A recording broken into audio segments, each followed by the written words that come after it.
A roast as dark as the night, perfect for fueling the cryptid research and mad ravings required for your podcasting. Don't mind the red eyes, he's just trying to warn you of the bridge. The bridge. Finally, from the caffeine-addled brains of Spring Heel Jack Coffee and Last Podcast on the Left, we bring you Mothman's Red Eye Blend. Yes, delicious Panama beans. Go to lastpodcastmerch.com to order yours today.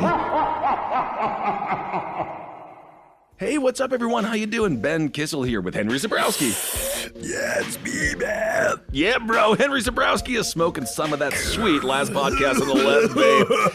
So go out there and purchase yourself some. I hope you enjoy it. We have sativa, we have indica, and we have a hybrid. And I have to tell you, from my personal experience, they are wonderful. Super tasty live resin. You really get that delicious weedy taste, which is what I like. And 3 different experiences. You go to your local vape store and get it. Absolutely. Thank y'all so much for supporting the show.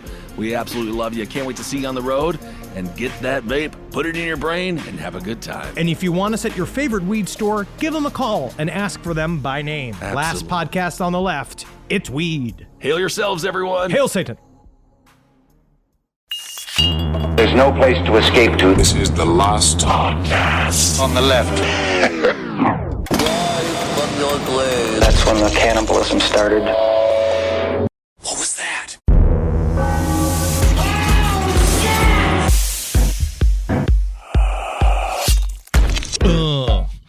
Man, I spent my whole night, good old-fashioned hotel night. Yeah. Hotel, motel. I'm not going to tell them where we're staying. No. We're at the Holiday Inn, everyone. Yeah, very good.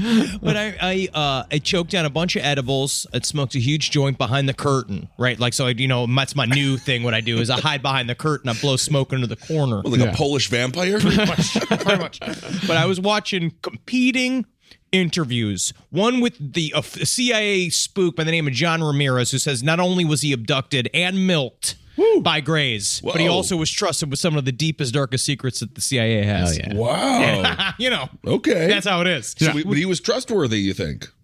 He talked a lot about his butthole for somebody that wasn't necessarily going to start off that day by talking about his butthole. You know what I mean? So that's a person that happens to. Okay. We all have butthole news. Oh, of course, we have a lot of butthole news, and I'm ready to talk about it at any point, but that doesn't mean that I'm going to talk about it that day. Absolutely. See, that's what happens. All right. But then also with this father, I was a professional Vatican exorcist by the name of Vincent Lampert, right? This fucking guy, this Lampert. I hate him. And I trust the CIA guy way more than I trust the exorcist. Yeah. Even though they are arguably the same amount of full of shit. Right. But there's just something about, at least the other guy's talking about his butthole. I can get in on that. That's something I can join up buttholes. with. Yes. But this guy, I don't know. I don't know about these fucking Vatican guys. There's something about them I don't trust. Well, at least with the UFO stuff, like we have the Tic Tac videos, we have all of the soft disclosure that's coming out. But with The Exorcist, like all we have is the Anneliese Michel picture where it's like, it looks like a wisp of smoke, but it's like, ooh, it's the devil. It's the devil. Like, it's different. That's how the devil's showing up? He's not showing up in a fucking carriage made out of bones with Ronnie James Dio as the fucking Rudolph the Red-Nosed Reindeer at the front of it. That's how the devil shows up. Welcome to the Last Podcast on the Left, everyone. I am Ben, hanging out with Henry and Marcus. We're on the road, recording live from Birmingham, Alabama. It's great to be here. You can with really y'all. sense the history here. I had a good night last night. I danced a little bit. There was a dance floor. It illuminated on the ground. People were getting down to some Faith Hill. Nice. And some other Kissel, kind of country what? music. You fucking lived the son-in-law life last night? I did a little two-step, a three-step, a roll around. Wait a second. Kissel, you were line dancing last night? I mean, I watched people do it. Yeah. It was great. That's sadder than sitting in the back of the strip club. All right, today's episode, we're going to do a little bit more of a tiptoe around the tulip when it comes to the devil. Yeah. We're going to talk about Tiptoe around the tulip sounds more like fucking assholes. We're going to talk about deadly exorcisms. No, it's a good reference. Tiny Tim, what is it? Insidious. Like, Oh, very much so. Down the tulips. Yeah, because if anybody was possessed, it was that man. Because was he ever committed? Was he ever like accused No, of he crimes? married that beautiful woman on television. I remember. Yeah, and then he died on stage, right? Yeah, something which is like fucking that. sweet. Yeah. He That's was my really goal. cool, man. I like Yeah. Tiny Tim. He just seemed kind of like a weirdo. He But was a weirdo. Yeah. But honestly, now, But like in the truest sense, he was actually a weirdo. He wasn't like Brian Warner. AKA Marilyn Manson. Yeah, Made- true. Tiny Tim was born a weirdo. Tiny Tim had personality problems that made him believe that he was Tiny Tim. So in our series on Anneliese Michel, I made a statement that death by exorcism is rare. And while I stand by that statement, further research into the subject to show me that actually death by Catholic exorcism is rare. Okay. Or at least if it does happen, it's more successfully covered up. Well, their fucking bullshit is so like they have. It sounds like you're working in a corporate office when you're dealing with the Catholic version of exorcism. It requires a lot of checks and balances, each one more horseshit than the next because it is still somebody kind of making it up. When it comes down to it, Vincent Lampert talks about the 4 signs you're supposed to go through, like the idea of like show of excess of physical strength, not being able to know things that they're not supposed to know, knowing a language they're not supposed to know, and then also like being an aversion to holy objects, all of which in a way can be faked by someone who's a good character actor, especially if they roll up on a Henry Zabrowski. They never know what's going to come out of my mouth because they don't know the ancient language of zip zap zop. The old improv tongue. As it seems, things mostly get messy when the amateurs get involved. What's most troublesome about this, though, is that many cases of death by exorcism are relatively recent, with most cases going off the rails in the 21st century.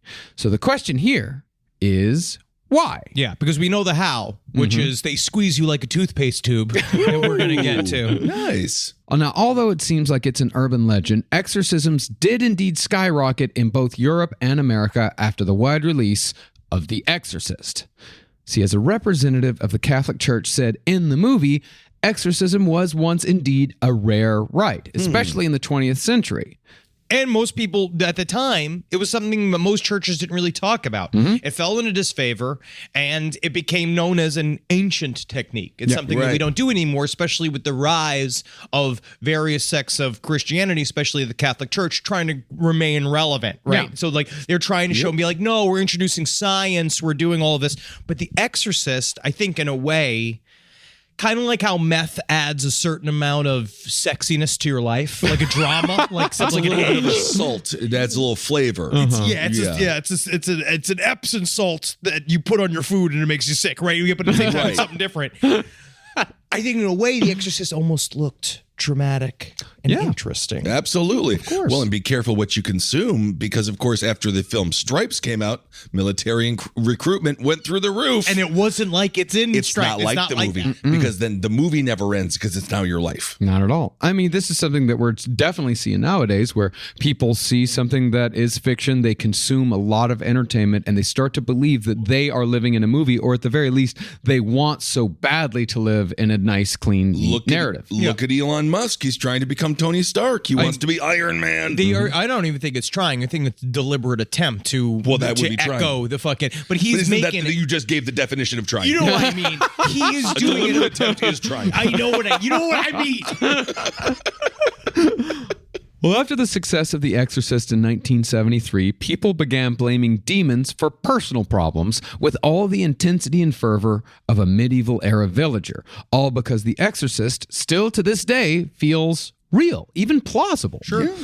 But exorcism was not just a religious fad that faded out by the end of the decade. Like, you remember those dudes in the late 90s that used to wear those fucking like fishing hooks on their caps? Yeah, they look stupid. Yeah, that's right. Because when I would ask them, they're like, well, because Jesus was a fisher of men. Oh, that's right. You are bringing. Put the Band-Aid back on. Put the Band-Aid back on. But also, Fishers of Men just sounds like he's luring dudes into a trailer to suck their dicks, even though like they didn't know they were gay before going in there. Yeah. Well, instead of fading out, God. exorcism has increased exponentially since The Exorcist. Put simply, the more that exorcisms are performed, the more people hear about exorcisms. And the more people hear about them, the more people believe that demons are real. And since more people believe demons are real, more exorcisms get performed. And the cycle goes on and on. It's a vicious cycle. Honestly, it is a vicious cycle. But also, look, we talk. I was having a conversation 2 days ago about like the idea of social media and like the new like hot take things on true crime, like, you know, like trying to reestablish the Menendez brothers' innocence, like all that kind of stuff, where it's like what people are seeing is massive posts on social media that get a lot of play and get a lot of attention and likes and stuff. And so in their minds, they think, oh, this must be validated at some point. Like, oh, there must be some basis of truth if so many people are watching and liking this, when it's just being like, no, you could just have a great set of boobies, male or female, and puts you to the top of the algorithm. And you say it in a certain way, you say it in a certain fervor, because you also have to cut through all the noise, right? Yeah. So it's being as controversial as possible is what allows you to get to the top of the heap of the fucking algorithm. And then you are now perpetuating the same cycle because you believe someone's saying something just because they said it on the fucking internet, like we used to believe Walter Cronkite. Yeah, absolutely. And of course, we added our contribution to the new true crime with Jodi Arias' butthole. We brought that to the center stage, and people have really seemed to enjoy it. And I think Jodi would appreciate it. I think that Jodi does appreciate it. Well, additionally, after The Exorcist was released, books written by men who claimed to have performed actual exorcisms became bestsellers, giving the phenomenon of demon possession a sense of reality. Hift. These stories hit especially hard with people who were already looking for something to blame when America became an unstable, highly violent, serial killer-ridden hellhole during the 70s. It's a good way to explain it. Why are all these guys fucking eating all these dudes? Yeah. Oh, it must be the devil. No, it's lead poisoning. It's lead. Yes. It's the lead and the unleaded. It's the lead and the leaded And now The gasoline. music was good, though, dude. The music was good. My favorite music ever is in the 1970s. But also, you're seeing now, right? We're in a time of great instability, and I think people feel it the same way. Yeah. Where it's just like we have this like vague superflu going on, which seems to be evidence. So it seems like the hand of God, right? Because it's an invisible force that's fucking with everything, and people can't wrap their brains around it. Which is also like we have a very real phenomena also going on with the mass shooter epidemic that's also going on in our country, and it's weird. I think that people then also equate it as to acts of the devil as well. Well, it's like acts of God, like, you know, a plague is an act of God, you know, mass shooters, violence, that's an act of the devil. So people can look and But they what can... kills more? The plague. See? Yeah. There you go. Now, the most famous exorcist author was an Irish Catholic priest named Malachi Martin, who wrote an honestly fun, bizarre, and convincing book called Hostage to the Devil, which we covered many years ago. I think it was like... Hostage to the devil. Can I just get one more Salisbury steak, devil? I know it's Tuesday and I'm not supposed to get more than one. I'm telling you, you're becoming more of a customer than a hostage. But I love to see the smile on your face. The gist of Hostage to the Devil, as I remember, was that Martin told tales of 5 exorcisms he either personally performed or participated in, including, I think I remember there was an NYU student who had kind of like dabbled in the counterculture, and there was also, I definitely remember a guy who got attached to a demon while he was astrally projecting.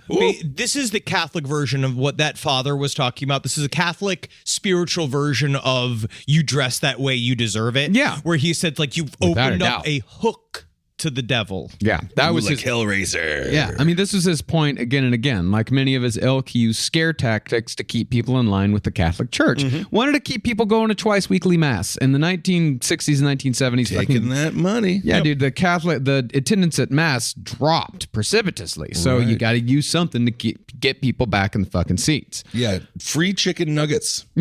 Honestly, that would help. That would have worked. Pay rent for people's houses or something. Oh, did you want the Eucharist with guac? That costs extra. That's a meme. That's a shirt I've seen. But the point is that Hostage to the Devil was convincing even as someone like me, who doesn't believe in an eternal battle between God and the devil. So I can only imagine what type of impact it had on people who truly believed in the presence of demons on earth. Fortunately, it gives them gasoline. Gives them ready to go. Yeah. Because, again, you get to go to arms. That's great for It's Deborah. fun. It's good cosplay. You know, like Deborah, who will give you a 1 star if you forgot to put napkins in the bag with the delivery. You know what I mean? Deborah can't wait to physically fight the devil hand to hand. Yeah, they do tend to be petty, don't they? The biggest problem with this, though, is that after a while, exorcism began to leak outside of the Catholic Church. Eventually, the Protestant sects of Christianity, specifically the more fundamentalist ones, began blaming demons and the devil for behavior that they either didn't understand or just plain didn't like. And since Protestantism allows for an anything-goes DIY approach to the Christian God, a lot of people joined in on the exorcism game with no real idea of what they were doing. And as a result, a lot of people died. I told you I don't need an exorcist, man. These are just Jinko jeans. They're just Jinkos. I promise you. Taper jeans! Taper jeans of the Lord! Man. It seems as if this child has been possessed by a demon called the Great Malenko. Now that we know his name, they say it again and again and again. Why are you giving us such power over you, demon? So today, we're going to cover a few of these cases of deadly exorcism, starting with the murder of a 49-year-old Australian woman named Joan Vollmer, who was killed in a small town called Antwerp, population 63, located hundreds of miles northwest of Melbourne. One thing that a lot of these stories have in common is very far away from large city centers. Always. Right? They're isolated. Rural places. Except for one. There's only one that's in a major city. Agrarian. But Joan Vollmer is also the same exact name as the woman that William S. Burroughs killed. Yeah. His wife, his quote-unquote common law wife, which is weird. Yeah, his wife. Yeah, it was, you've never heard this story? William S. Burroughs, he had gone down to Mexico with his wife. Well, he was running from heroin charges. Yeah, and also maybe molestation charges. I'm not sure. He was a poet. He liked... I don't think you understand. He was a poet. Yeah, he liked boys. He did. But they were getting fucking trashed in a bar, and William S. Burroughs was always armed, and he told his wife, like, put a fucking glass on your head, I'll shoot it off. Yeah, I'm like, William Tell. We'll do the William Tell. And he just blew her fucking brains out. Yeah. Joan apparently was also suicidal and knew William Burroughs couldn't shoot for shit. Yeah. Apparently, that's like one thing. To be like, Jesus. hopefully this is the way I'll get it done. Yeah. Well, just use a Nerf gun next time. Or just, like, throw something. I just thought it was an odd coincidence. Yeah, it was a very strange coincidence. Interesting. Okay. But Joan's life met a brutal end after a 4-day exorcism in 1993. According to Joan Vollmer's pig farmer husband, Ralph, Joan had been acting strangely in the months leading up to the exorcism. Yep. Whoa, I can eat my own pussy. Look at me eat my own pussy. Well, I thought you said she was acting strangely. That'd be fun, though. Well, the behavior began with Joan lurching and dancing around outside, flailing her arms and swearing loudly to nobody in particular. You mean telltale signs of Tourette's syndrome, possibly some form of epilepsy? I thought you were going to say telltale signs of a pig farmer's wife. It's hard to be under that much man. It is. To me, this sounds like a brain tumor. She was 49 years old. She started showing, like, you hear about behavioral changes. Yeah, behavioral changes, like just very bizarre behavior. Okay. I mean, in Ralph's words, she began acting, quote, like a prostitute. But honestly, you know, Kissel. Why is he complaining about that? If a sex worker's acting like that, you're gonna have a hard time booking her, right? Like if she is Yeah, but just it's like his wife. yeah, I mean, you know, But I think she just wanted to have sex with him. I think that she could have been looking for attention. I have no idea. It seriously sounds like a brain tumor. Yes, Like because you there's think like she was that just rubbing her- hypersexualization sometimes happens. Like she might be rubbing her mound on stuff. It might be, yeah. And after that, Ralph actually claimed that his wife took on both the physical forms of a pig and a dog. This man is just, he's It fantasizing. sounds like the 7-year itch. I remember that scene when Marilyn Monroe turns into a pig dog. And he also said that she took on the personality of a sheep shearer. Yes. Although I don't know what the personality of a I sheep. don't think the man has a lot of different things to compare things to. Yeah. No, he's a pig farmer in very rural Australia. So maybe a pig farmer looks down on a sheep shearer, like they're rough around the edges. Maybe. So instead of looking for signs of what sounds like either a stroke or a brain tumor, I mean, remember, she's 49, Ralph took it upon himself to exorcise his wife of the demons that he became convinced were plaguing her day and night. And then this is the thing where he's like, I'm saving her, which you begin to, then you don't understand that if you said the words out loud to a normal human being, you'd sound like Bill Paxton's character from Frailty. Ah. Where it's like you sound like a serial killer. Yeah. Right. It's a good movie. Now, at first, Ralph just locked his wife in the basement. See what that did. See, maybe that'll change See stuff. what that did. Yeah, you know how it is. Okay, Let 'em maybe she'll cool out. love it. Yep. Okay. It's like I'm saying, this is DIY, Okay. make it up as you go along exorcism. Great. But eventually, Ralph moved her to the bedroom and tied her to the bed frame. When none of this had any effect, Ralph called his neighbor, a woman named Leanne Reichenbach. Yep. Together, they decided to call a local 78-year-old spiritual leader of the fundamentalist stripe named Leah Clugston. Yeah, you're right. Clugston's coming for the devil. I believe that. But since Clugston was so goddamn old, we also saw this in the Anneliese Michel series, she decided to participate in this rite via telephone. Yeah, man, always fucking zoom it in. If you can, especially with the devil. You don't want to be in the same room as there. If you're incredibly old. It seems like a kind of a lazy approach to an exorcism, just kind of phoning in there like you're calling C-SPAN to say Baba Booey or something. It is. Yeah. It's like also weirdly the equivalent of like having a passenger land the plane. Yeah. Right. She literally phoned it in. With Clugston on the line, Leanne and Ralph surmised that Joan was beset by no less than 10 demons. Oh, how'd they get to that number? Yeah, they asked. counted. They counted. She farted 9 times. It's probably 90. like 7, and they're like, let's just say 10 for the Just round it up, yeah. Well, after identifying the enemy, they untied Joan from the bed and seated her in a chair on the opposite side of the room for a prayer session. But when Joan struggled against the intensity of their prayer, Leanne and Ralph figured the demons might again be gaining the upper hand, so they tied her to a chair with her own stockings. For 4 days, Joan was given neither food nor water, and anytime she tried to sleep or even close her eyes, Ralph and Leanne would pry them open so God could better confront the demons. This is my thing. Well, so that's not right. If God could already confront the demons right here, why doesn't he just do it? You're asking logic. Why You're didn't doing he that just like do it? 13-year-old thing. Like the 13-year-old saying, well, if God is like so that correct, though. Well, I mean, it is Sometimes a good question. that's correct. They are sometimes. Yeah. So I mean, there's no logic with any of Yeah, of this course. because they're all like just doing this DIY shit. They're just figuring like logically if she closes her eyes because they're trying to find some way in because they believe got a so Clockwork hard. Orange approach to it. I think at this Keep point it she's open. pretty pissed that she's being tied to a chair with her socks, which is why she is freaking out so Wool much. sucks too. That's probably pretty itchy. Yeah. When none of this had any effect, they called a fourth neighbor. A doctor, no? Nope. 28-year-old man named Dave. Dave's coming. Dave could actually No, solve. We Dave's actually coming. need Yeah. a 28-year-old man here. Yeah. Dave might be able to help. Yeah, Dave Klinger. Dave Klinger, great. Yeah. Normal dude. Yep. After very little convincing, Klinger joined in and tied Joan up tighter with even more stockings. Yeah, I'm gonna get Fantastic. in Dave, right you in are it. our Let me last get- I'm gonna chance. fucking tie her up tighter than whatever you can do. And you know what I'll do? I'm gonna tie her feet to her fucking head. The thing is that we keep a butthole and a vagina open so that the devil can crawl his way out. He slapped her face, slapped her around in order to, quote unquote, summon the demons.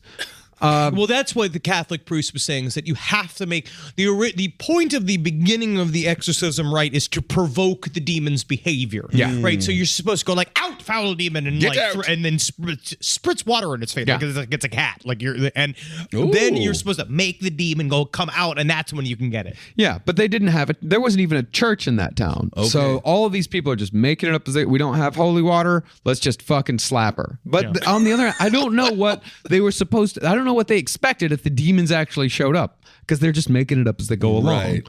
With Klinger as the ringleader, this group of God's warriors tortured Joan for 3 straight days. Oh my God. Until they were convinced that they'd exorcised Joan of all the demons except 2 that Ralph described as, quote, strong male evil spirits. Yeah, but then I guess it was just her just arguing back and forth in the various voices of the whack pack. I guess so. But since those 2 demons proved to be a little sticky, they brought in the big gun. Uh-oh. 23-year-old guy Okay. This guy. named Matt Newski. Matt Newski can do it. He wore his offensive lineman gear. You can see him walking in with a football helmet ready to go. I can put it to the top. Now, Newski came highly recommended by his mother. Yeah, because she said he's good at it. He's good at it. She told Ralph that Matthew had the God-given ability to exorcise demons, even though he'd never actually done it or even tried it. Yep. Great. Yeah. You just knew Yeah. She just knew. This is to give everybody a trophy generation we're talking Well, about. I guess so. Yeah. So, working on instinct, Newski tried flanking the demons. Everyone else, they're going straight forward. He's doing the flank. Wow, we went the flank route. Yeah. You know how he did it? He told the ever-growing God Squad to destroy all of Joan's possessions. Yeah. That's a great idea. Bed bugs. This is so fun for her. Yeah. Yeah, they destroyed. She had a greenhouse. They destroyed it with a hammer. Right in front of Well, her. that She's makes a lot tied of to a sense. chair. They destroy all of her favorite shit. Yeah, Yeah. because And I guess who is the one possessed again? well, because they This thought woman. they thought that all of her stuff was also infected with demon The energies. demon got into the greenhouse? Yeah. And he's in the glass and he's in all the plants. They're going to destroy But then all wouldn't that. you still be in the broken glass? They got to burn all her clothes. They got to burn her PS4. Oh my Like, God. It is all over. You got to leave the mattress outside with a bag on it. Oh.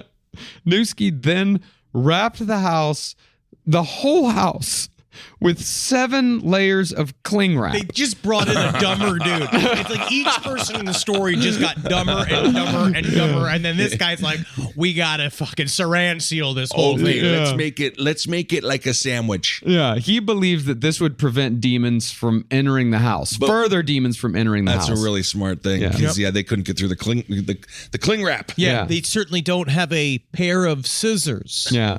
Now I'm gonna do it. If it keeps the demons out, isn't it gonna also keep the demons in? Yep. Yeah. It You could. are- Or what about the roof? I am What about starting to Santa think. Claus? They might not have Christmas this year. I am starting to think that not a lot of planning went into this. I mean, enough. It seems like a lot. Some did. Well, there's a lot of in the moment. I just don't know where they got all that cling wrap. Yeah. With the groundwork laid. Seriously. Yeah, with the whole house, 7 layers. Yeah, rural in the middle of nowhere, like the forests of Australia. I guess you got to send a runner. I don't know. I don't know. I think this is the outback. Wow. Yes, Epic. indeed. Well, With the groundwork laid, Newski tried what everyone else had tried, which was just beating this poor woman. He punched her in the head, slammed her into walls, but finally he was struck with a revelation. The path to salvation, Newski believed, would be to sit on Joan Vollmer to physically squeeze the demons out. oh my God. It is just the It's just- dumbest calamity of all time. And this poor woman. We will cover another story again as we go through this. And there is a weird biblical precedent that I'll bring up then, but it doesn't make any fucking sense at all. And to their delight, sitting on Joan seemed to have some effect. Yeah, she didn't like it. Yeah, Yeah, she the hated it. old Yokozuna. Yeah. Of course. So, figuring that this was the key to the whole thing, they moved Joan to the bedroom and all sat on her at the same time. I mean, I've seen some of these on many vids. And the way they ride, Yeah, this and isn't shit, like this isn't fucking cake farts. no, Yeah, this it's isn't not. cake farts. There's no one's birthday here. Yeah.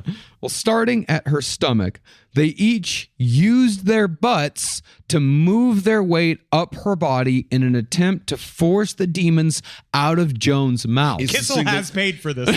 Yeah, this is the single dumbest thing I have ever heard. Ever again. Yes. Toothpaste. Yeah. Yeah. Using their butts. Yeah. It's just so Australian Yeah. in a way. The only thing that's accomplished, however, was the death of Joan Vollmer. Yeah, man, you can't butt scoot your way to God. No. You know what I mean? Like that's Boogie. it's what like Wendy does Yeah. on the carpet. Yeah. But then it kills a woman. Yeah. it She does. had a heart attack as her thyroid cartilage was crushed by Yeah. 4 backwoods Australians, and she died hissing and frothing as her last breath came out as a pained groan. But even though they were obviously responsible for her death, they thought that maybe, just maybe, they had enough faith in the Lord stored up where they could resurrect Joan Vollmer. It gets this is gonna work. dumber. It gets dumber. And, Okay. but honestly, the vibe seemed to have been she died. And then there was like a moment of silence where like she'd given up. And then the head moron Newski was like, guys, you think that this was a... This is part of the plan. Yeah. Like, yes, no, good. Now we got her where we want her. And they're all like, she's dead. And he's just like, exactly. Exactly. Perfect. So they prayed over Joan's crushed corpse for 2 days as it lay. How'd it go? It just rotted Yeah, man. and rotted It just and sat rotted. Eventually, they called up Leah Clugston, the 78-year-old spiritual leader. Sure. Finally got up off her ass and traveled to Ralph's home to see how she could help. This is long out of the cars. The Right. cows are already out of the barn. Yeah, dude. Clugston also tried praying Joan back to life, but when Joan stayed dead, did she call a doctor? I don't know. Did she call the police? No idea. Called the local Baptist minister. Get At least another guy. and another guy in the next town. Always outsource. Yeah. The minister, who presumably wasn't told that Joan was already dead, he arrived to find all 5 of them calmly eating lunch near Joan's rapidly decaying, fly-covered corpse on a day where the mercury reached 104 degrees. Yeah, literally. It was just so like ding think dong, it's and then he good. comes in and we're like, "Oh, you want some lunch? You know, we're Some doing this thing." And he's Vegemite. just like, we literally, there was a actively rotting corpse, which must smell at this point. Because it also being like, don't they think even if we did happen to bring Joan back to life, she's gonna be a mess. She's gonna be a zombie. Like if she comes back half rotted and stuff, and then she's gonna be like, "Stink, I stink so much. I feel so much better now." It's nice to have you here, little Nicky. Thinking clearly. That was pretty good. Yeah, I like that movie. Yeah. Thinking clearly and logically, that movie would have been so much better if he hadn't used that voice. I It was like the movie. The voice ruined the movie. It was I great, stand but by the every voice was decision terrible. he makes. I do too. And honestly, Hubie Halloween, he also did a silly voice, which also worked for me. Yeah, well, it was a silly voice is fine. It was just the wrong voice. Yeah, it might be. Well, thinking clearly and logically, the minister called a doctor who then called the cops. Yes, finally the cops here like, we "You have go. a fucking dead woman where?" And they're like, "No, don't worry. You just need to come and help us bring her back to life." And he's like, "Come here, just give me a second, okay? I'm gonna put you on hold." Seriously, when the press started circulating this bizarre story, Ralph Vollmer gleefully invited the media to Joan's funeral to witness her resurrection. Oh no! This euphoric declaration was repeated to the police, who were told that Joan would vouch for their actions when she returned to the land of the living. She might, if she did come don't back, she think might be like, "And I just want to give a big shout out to Dusky." Like, oh, he believed it. The whole time he was it's like- punching me, I was thinking, I love this. It's like being down 50 grand in blackjack and making 50 grand back. It's like you're just at the net negative. You're still at zero. You're still at zero. When Joan again stayed dead, everyone involved except Leah Clugston were charged with manslaughter. Because you know what saved her life?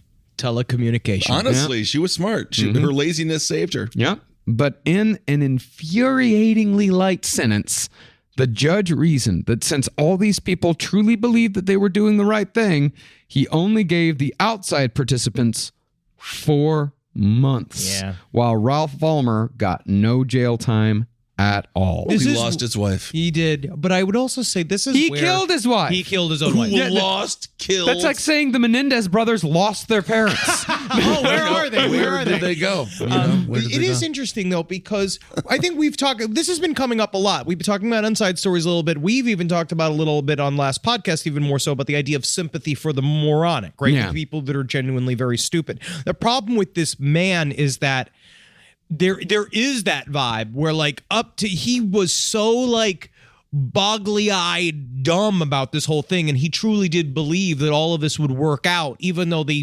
tortured his wife for a week together as a group. Like he was locked in, much like Anneliese Michel's family, where like this idea of like, no, now I'm dug in. Now this is the only way that we're going to work our way out of this situation. And he also was irrevocably stupid. Yeah. Like, and he couldn't, and so I think that judges were way more apt to look at you being like, they're doing the fucking former president's defense of like, you know, the ignorance means he didn't Too break the dumb law. to do something wrong. Yeah. Well, that's the insane thing. They only do that though when there's God involved. They only do that when it's like, oh no, they exorcised her to death. Oh no. But it's like if someone makes a dumb decision of like, you know, fucking robbing drunk driving. Yeah, robbing a convenience store or something like that, then hell no. That's because then it would also look like they were using the court to say something about the wrongness of the religious ritual. Yeah. And And they the need court to would have say to that. acknowledge that exorcism isn't real and that what they're doing wasn't real, that they just killed this woman out of sheer ignorance, which was, I think, difficult. Which I also don't know why I believe in alien abduction, but I don't believe in exorcism. Maybe it's just because one's done by Stanton Friedman, who I trust with my life. One's talked about like, trust those suspenders. Well, don't forget though, she, you know, in his mind, she was a dog pig. Yeah. Yes, which is also a shame. Isn't that sad? All Yeah. right. He remarried, moved to Queensland, lived the rest of his days convinced that he'd done the right thing. And I'm going to do it again. Oh, I'm going to do it I hope again. not. I hope not. Now, the deadly exorcism scene stayed quiet for about 10 years, but when the millennium turned, the leftover apocalyptic feelings from Y2K needed an outlet. I remember that. And it seems that those feelings were released through an increase in demonic activity. Ooh. In 2002, a 19-year-old boy living in London, Ontario, named Walter Zepeda, died during an exorcism led by his father and a member of his church. Walter was strapped to a chair, denied food and water, and prayed over. But when nothing changed by the third day, the crew brought in their reverend. He joined in, and after 6 days, Walter died of dehydration. Every single time these guys got to bring give in, him some water. but honestly, every single time these guys bring in their closer, these people die. Yeah, like I don't really understand why these guys come in. It's like what's it like?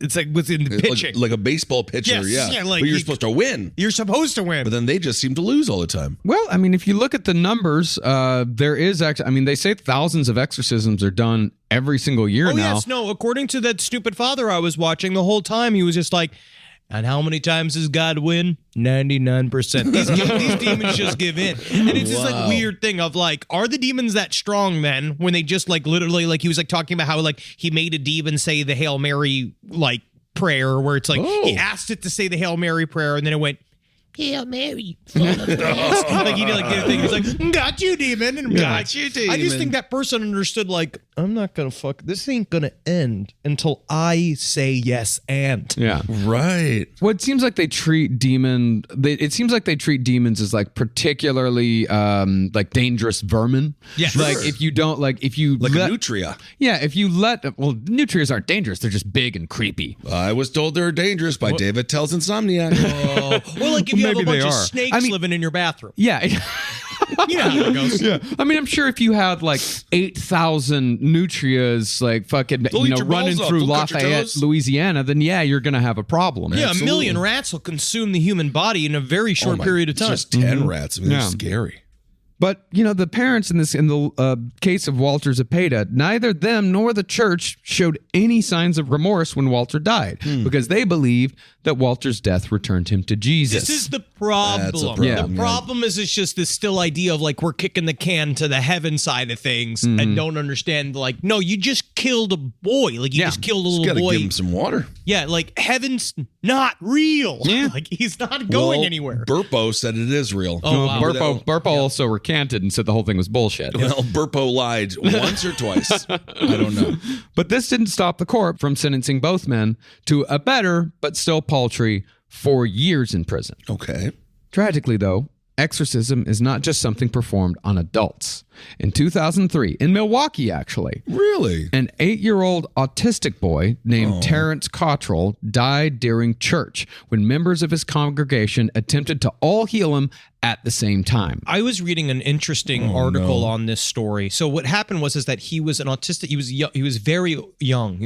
Yeah. He was beginning to exhibit the sort of behavioral symptoms of autism, where he was kind of out of control, and his parents didn't really know what to do with him. This is 2003. They should have a little bit more Yes. information than. And a woman saw them together at a grocery store, and a woman says, you need to come to my church where we will show you where we can fix him. We can fix him. Not like the women searching for you, Kissel. Like they Sure. really were like, we can go and we will heal his autism. Yeah. And so they brought him into this. It's a church in a strip mall.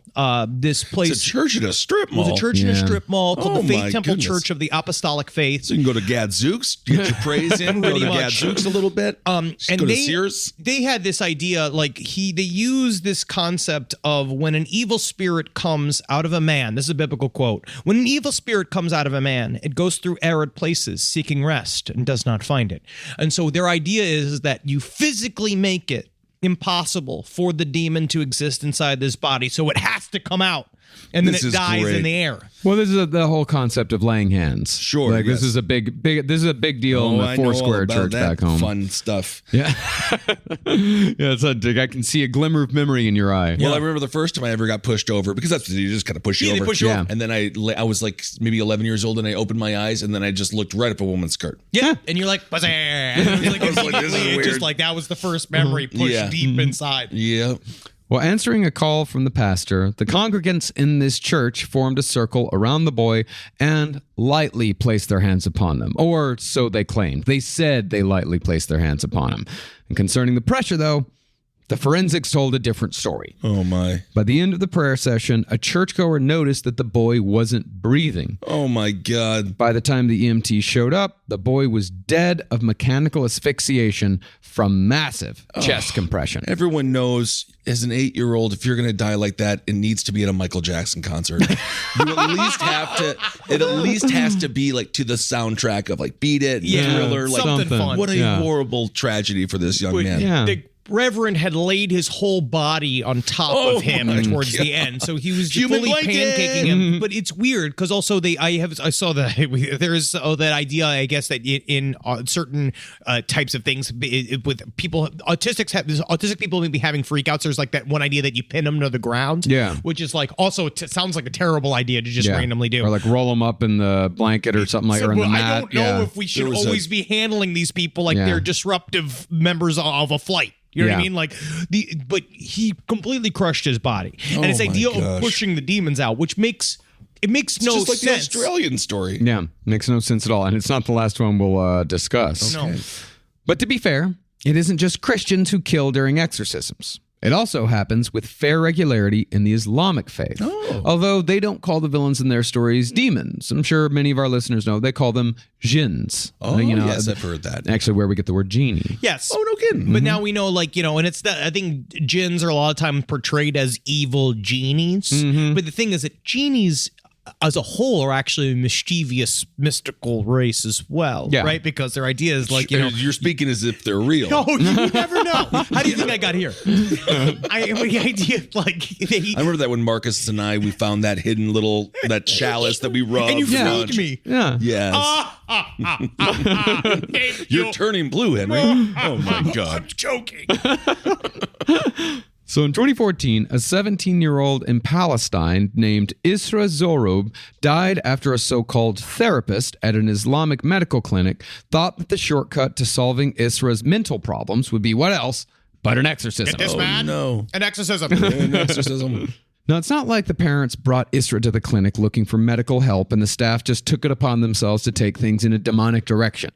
Rather, the mother had brought Isra to the clinic specifically because Isra had been hearing strange noises and, more importantly, words of religious renunciation. I mean, this what seems also to be a major through line of all of these stories is they are all true believers and they are looking for it. Yeah. Now, the therapist in question was a sheikh named Abu Harith. He conducted the exorcism chiefly by force-feeding Isra salt water. Oh, damn it. It could have gone so good if it was ravioli. Yeah, I mean, obviously, but then you become even worse. Mario Batali. That's what happened to him. That's an exorcism. Exorcism by pasta. And then all of a sudden, next thing you know, he's tweaking everybody's gnocchis. So the salt water. You guys really need to find a new reference. This I is fucking. know. I think about him a lot. It's just my God. It's every day, every week. It's like, how are they going to fucking force Mario Batali into this one? It's not every week. It's not every week, but also I miss Mambo. I miss him. It's either in the show or on the stage. It's one of the two. I wish he wasn't a criminal. Well, there we go. So back to the salt water, Marcus. Yeah. Of course, salt water's deadly. Of course. And he did all this while he read verses from a book that did not sound like they came from the Quran. I mean, most likely, this was like the Islamic exorcism grimoire, a lot like the Catholic rites of major exorcism.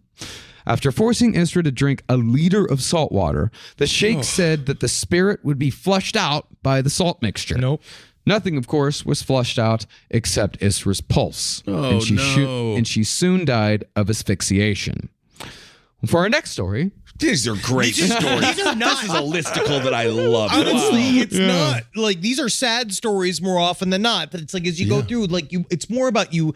It's interesting how they cross over from culture to culture. Yeah. And it does happen all over the world. Like exorcisms are a part of the human condition. Absolutely. And I do believe that up to a point, they are like what we said, how 99% don't result in death, right? And I guess on some level they do work. Like you can, I guess, fix problems of a spiritual nature by offering a spiritual solution. So. I don't really think so, but you know what I mean? Like for certain people, it's self-hypnotism. Maybe, perhaps. Yeah. I mean, really, it comes mostly from, religions that had their start in the Middle East. Like in the Jewish faith, you have the The Abrahamic religions. Yeah, the Abrahamic religions. That's what I meant to say. Yeah, Abrahamic. Yeah. No, there's Shinto. There's Shinto exorcisms, and there are I believe that pretty much there's a type of exorcism for every single belief system, except for I don't know if Confucianism has. Peloton. I think Peloton doesn't yet have exorcisms. Does Buddhism have exorcisms? I don't think Buddhism has exorcisms.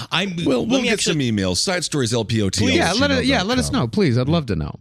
Now, for our next story, let's head down to Belize. Belize. Beautiful country. Isn't that where McAfee, that was where he was hiding out, where he murdered a couple of people?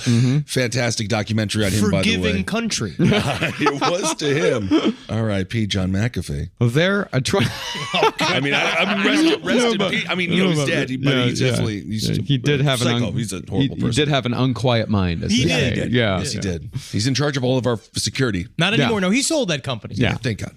Well, in Belize, a 22-year-old named Jacqueline Sanchez was killed in 2015 after she played with that ever-present artifact of possession, the Ouija board. Ooh, don't even get me going on that Ouija board. The one we had in high school that, Milton Bradley has blood on their hands.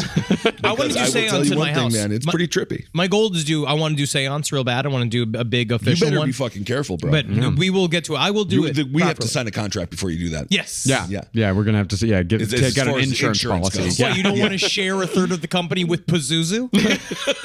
Come on. Well, Jacqueline's family claimed that she'd been a perfectly normal person prior to her dalliance with this most evil game. But afterward, she suffered from a myriad of mysterious illnesses marked by convulsions and hysteria. These convulsions lasted for months, and finally, presumably after doctors could do nothing with their limited resources, she was taken to the Pentecostal Church of San Ignacio de Velasco so the evil spirits could be cast out. She died during the exorcism ritual due to cardiac arrest, which, as we see, is a common way for people to die during these rites. I think mostly they are exhausted. It comes from physical exhaustion of doing it for days on end, not allowing them to sleep. And then I think a lot of times by the time they've gotten to this point, whatever it appears to be, the phenomena, it is almost like a wasting disease, almost like a chronic pain disorder type thing where they're very weak by the time they arrive. And so I feel like a lot of times these people just give out. Mm-hmm. Or she might have been crushed. I couldn't find a lot of details on this story, but I just know she died of a heart attack. And she died of a heart attack and she was 22 years old. Wow. So shit did not go well. John Daly is still alive. Yes, John Daly's still alive, seriously. John Madden's still alive. Well, is Madden still around? Yeah, I think that he is because we would know if he died. I know. The cheeseburger flags across this great country of ours would be at half-mast. Yeah, John Madden, 85 year young. Oh, he's only 85. Yeah. He's got maybe a couple more years left. Yeah. Olivia de Havilland just died last year. Oh, holy shit. I don't know who that is, but that's all right. Old ass actress. Great. Yeah. Bob Dole is technically still alive somewhere. I can't believe that they saved his brain. We could have exorcised him. But with Jacqueline Sanchez, unlike most of the stories in this episode, no one was charged in her death. And in fact, the investigating body said that she died of natural causes in the throes of a trance. This perhaps shows more than anything just how ingrained the idea of demon possession can become even now in a modern society. This was 2015, 6 years ago. Wow.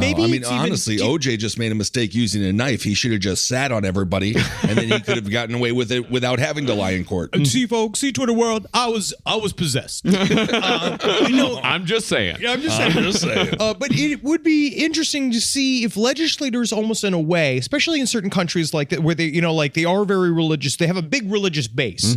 I think one of it's they're afraid to delegitimize the practices of the church, and they also wonder if they themselves, talking about just on a personal, singular level, where they say to themselves, well, if I say that this exorcism and shit is not real, I won't get to do that Hail Mary pass if it happens to me. Yeah, that, and it might happen to me. Yes. God might send a demon to kill me or most likely my family. That's the way it always seems to go. The demon Sirhan.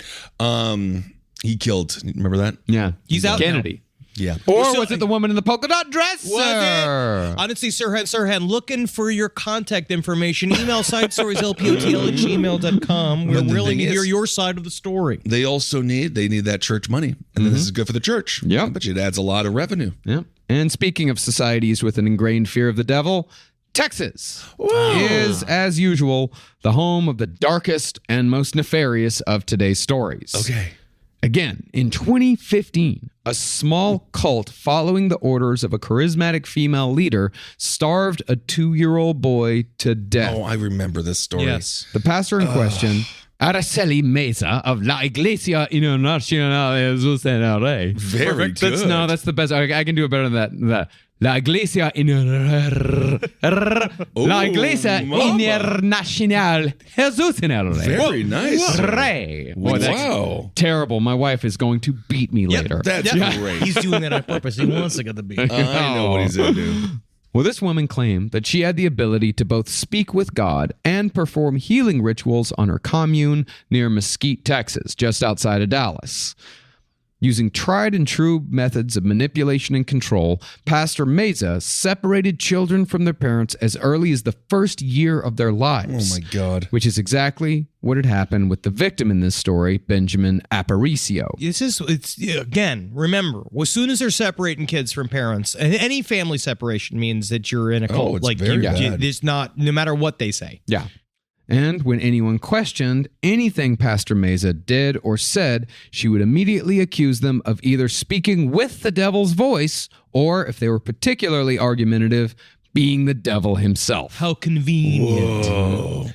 Now, when presented with Benjamin Aparicio, a toddler with behavioral problems, Meza... It's a toddler. It's a toddler. It's a toddler. Yeah, it's a toddler. Some toddlers are difficult, yes, but it's still a fucking It's a toddler. toddler. It has no idea what it's doing. Meza surmised that the boy was possessed by a demon of manipulation that needed to be expelled. No, it's a needy toddler. Yeah.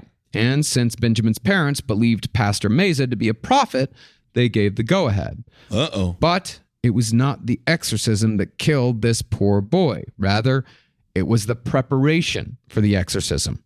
Didn't even make it to the game? No. Yep. Pastor Meza said that before she could even start, the boy had to fast for 25 days. That is not smart. No, No. that's not what. Yeah, kids have to eat food. It's 2-year-old. They only gave him 5 sips of water per day.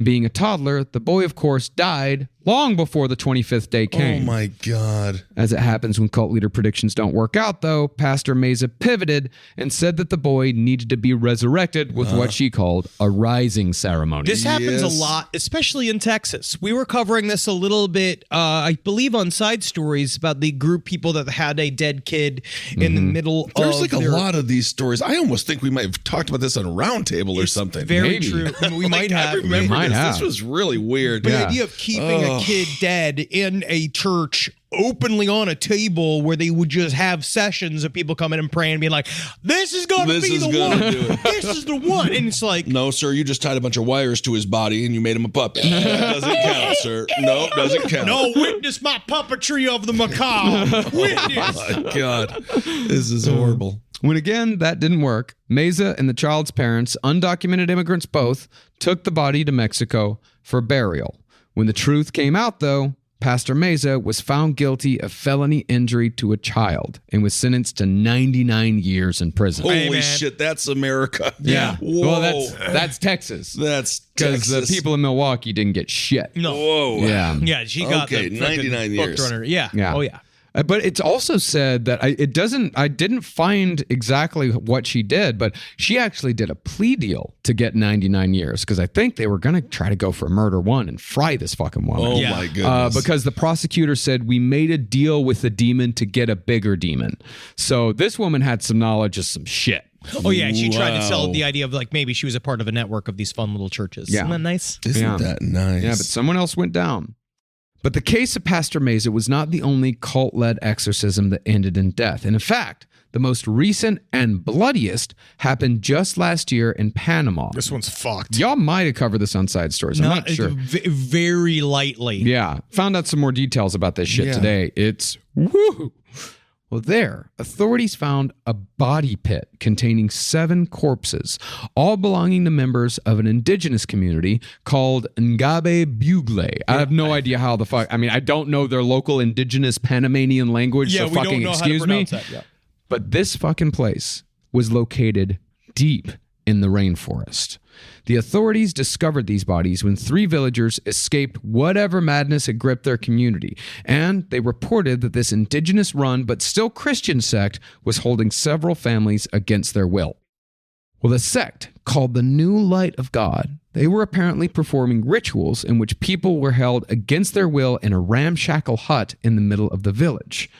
From reports, a village patriarch named Mario Gonzalez had run the official men of God out of town and had taken over the village's spiritual guidance. Man, fucking Christian gang violence. Yeah.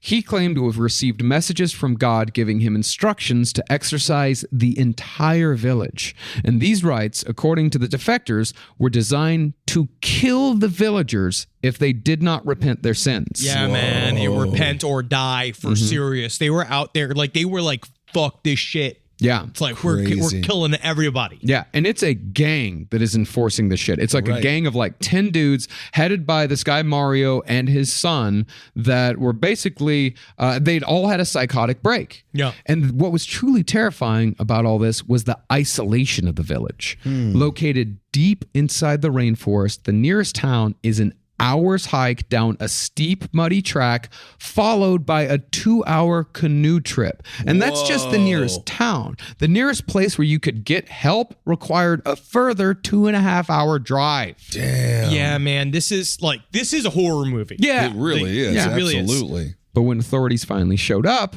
they found an unsettling scene.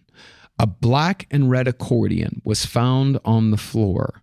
A Bible open to the book of Revelation rested on the wooden pulpit. Of course. 7 crosses were etched into the green moss of the floor, and 15 villagers were found tied up next to a ritually sacrificed goat. Because imagine you're just a normal ass person in this village. You're normal, right? Or you're like, because they all were like, they were all deeply religious out there anyway. It was a Christian sect that was already there. And fairly new.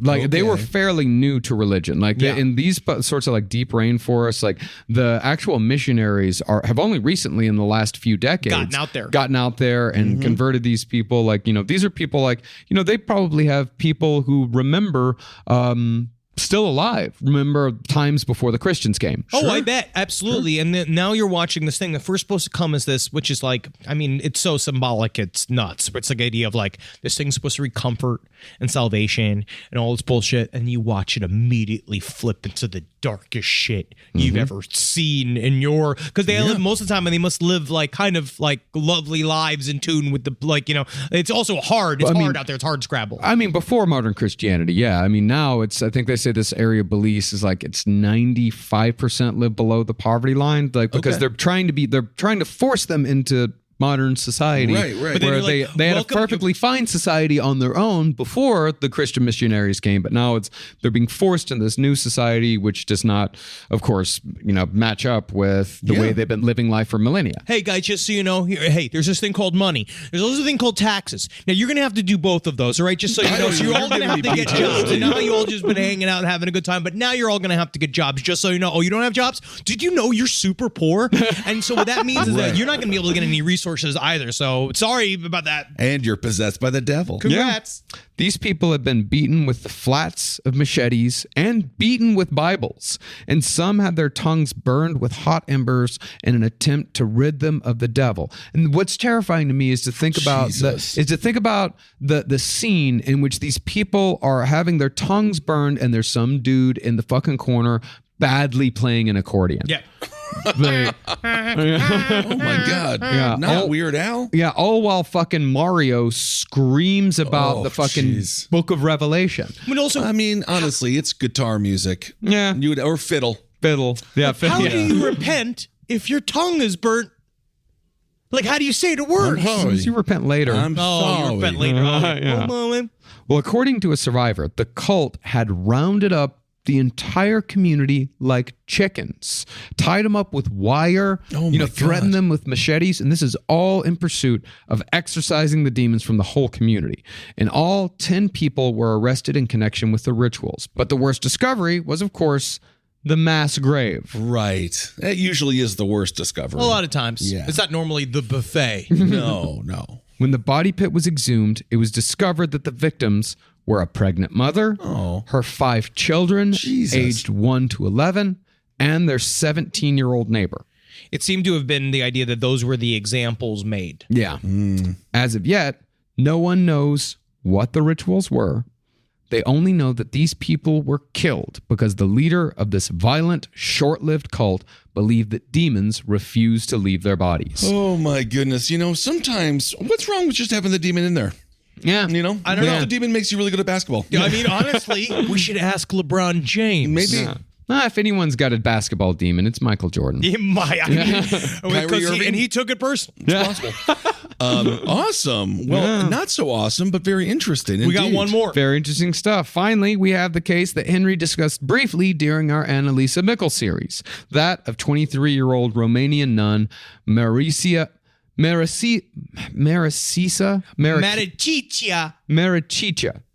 have to say it with the accent. You have to go, Maricicia.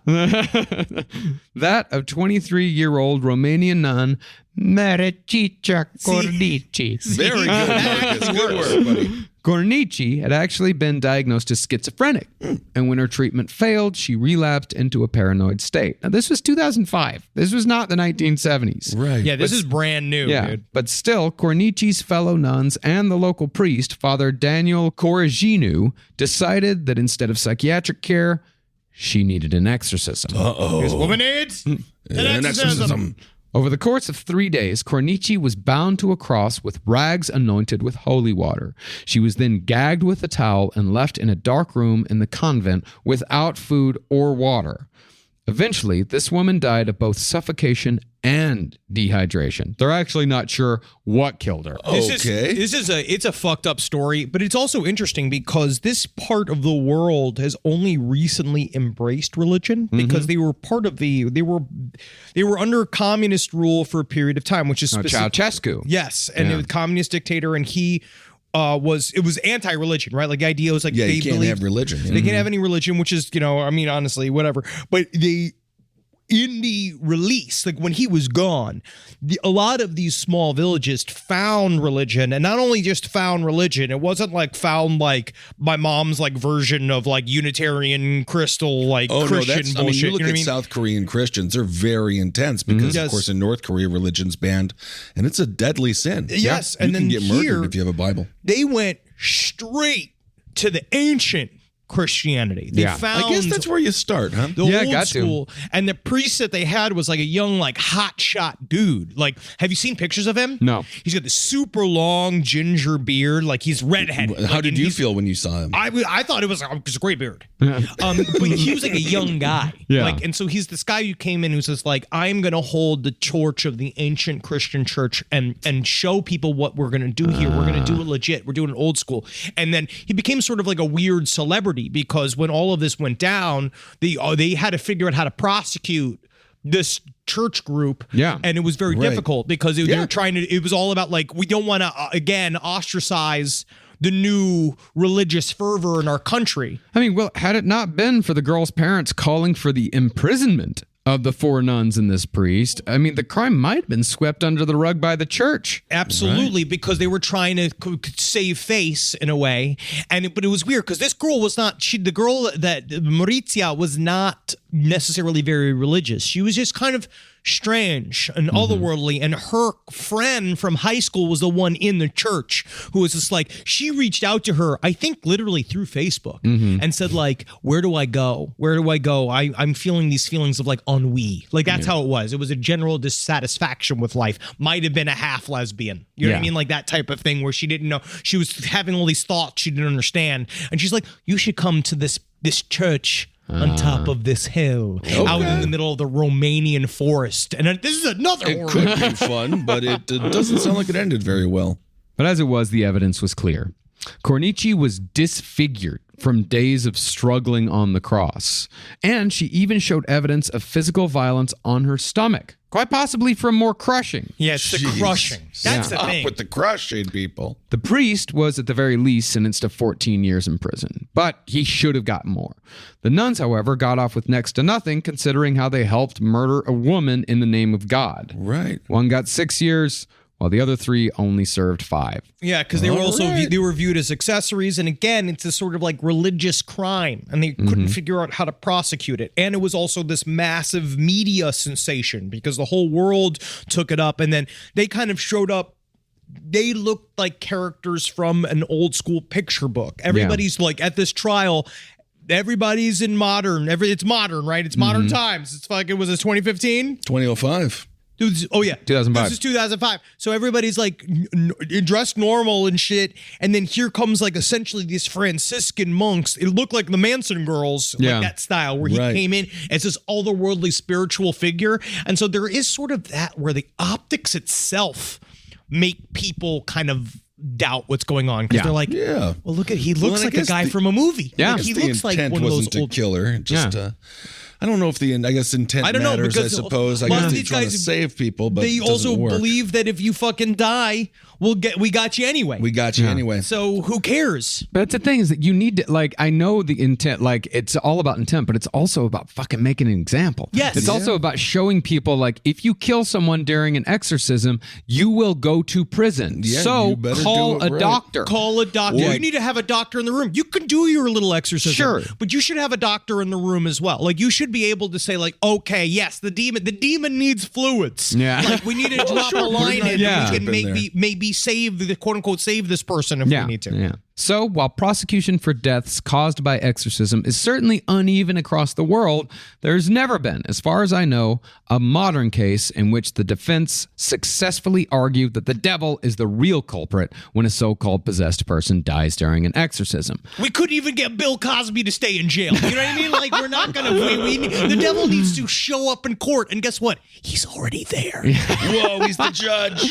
But nevertheless, it still seems like there's a continuing and growing epidemic of people who believe so hard in demons and the devil that they're willing to kill other human beings in pursuit of proving that Satan, and therefore God, is real. Sometimes you got to look in the mirror and realize you are the demon. You become the demon. You become the demon. Well, that's very interesting. It's What's so fascinating is that these are so relatively new. Yeah. No, it's still happening, man. No, it just seems to be almost an epidemic of its own. Yes, indeed. Quite a few that I'm sure we don't even know about. Absolutely. Yep. And I'm very excited that now we're about to head into a new year. Aren't That's right. we? New exorcisms. New exorcisms. What's going to happen in New love. 2022? I hope what I'm hoping for, some meta exorcisms. I hope Facebook can really help us in the digital space of exorcisms. Actually, we all know about the Bob Larson exorcisms. Yep. Like Bob Larson. Just Bob passed. Larson. He died? Oh, no, I'm wrong. You know who our other favorite just passed? Russ Dizdar. From Black Flame Ministries. Dizdar died, huh? Russ Dizdar is dead too. Yeah, Larson's still around. He's still got his YouTube channel up. No, he's doing good. Those girls are Batshit. still out there. I think they did a Batshit pro-Trump song, which was very interesting. I'm sure they did. He and Ray Stevens. In between Skype exorcisms, you know. Just nail it. Had to make sure. All the best people. But next, we talk about Inside Stories this week. Next week, we're going on our winter solstice break, is what I'll call it. He doesn't want to say Christmas. Of course not. It's Christmas. I love Christmas. It's really fun. Marcus, you're allowed to love Christmas. Yeah, thank and you. I'm sorry that Henry is hampering your spirit. I don't hamper anybody's He spirit. can't It's hamper jack shit on yeah, me. it's your Like, fucking life. Bro. I'm going to go see the Miami Dolphins play. Honestly, that's the better way to celebrate That's Christmas. nice. But we're taking a break next week, and we will be back the week afterwards. And just so you know, 2022 has so many surprises in store for all of you. I don't fucking want assholes. any more You surprises. fucking assholes are going to see the kind of fucking content that it's going to be ribbed for your pleasure. I feel like It's gonna we've be had so up many inside of you. surprises. Maybe we should just give everyone a list of what we're doing so they can plan. I don't know of any more. Well, we got I a can't UFO handle any more surprises. We got one more UFO story right before we end out the year, Yes. and then we've got some surprising true crime leading up until February. And we will be we're going to stay on Spotify, but we're going wide to all different apps as of February 1st. And so you'll see we got a special one coming. Yeah. We which we're very, very cannot wait excited to be on all of your services, platforms, whatever it is. Oh, yeah. Thanks for supporting all the shows here on the Last Podcast Network. What a wonderful year it's been. Thank you all so much for your support again. And yeah, we'll just see you all.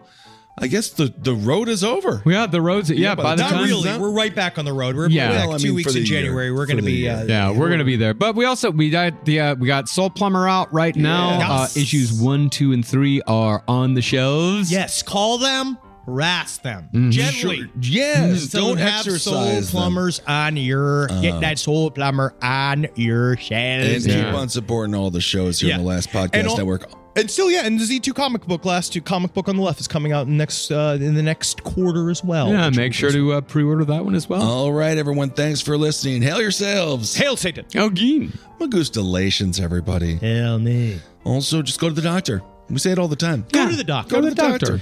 Ask your therapist for something. Yeah, guess. just say what's going on with my bullshit. What's with my bullshit? Yeah. Mister Yeah. or Mrs.